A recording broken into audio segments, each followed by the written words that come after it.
आठवडाभरापूर्वी मुलाची हत्या झाली, त्यामुळे आईनं आर्त हाक दिली आहे। माझ्या मुलाला न्याय द्या। मातृदिनी आईनं ही भावनिक साद घातलेली आहे।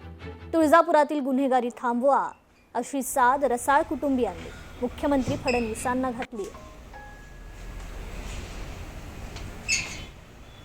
रोजकर यांनी माझ्या मुलाला फोन केला नसता तर माझा मुलगा गेला नसता, आमच्या सोबत राहिला। त्यांनी फोन केल्यामुळे माझा मुलगा गेला।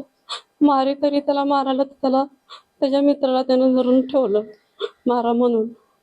मी एवढी विनंती करते, माझ्या मुलाला न्याय मिळवून द्या। फाशीची शिक्षा झाली पाहिजे एवढी मी विनंती करते। माझ्या मुलाला न्याय मिळवण्यासाठी या पोलिसांनी चांगलं सहकार्य केलेलं आहे। मुख्य आरोपी अटकेत आहे। ज्या भाईजी उर्फ प्रसाद रोजकर यांनी फोन करून कॉल करून बोलवलं होतं, त्याला अजून अद्याप अटक झालेली नाही। आज 8 दिवस झालेले आहेत।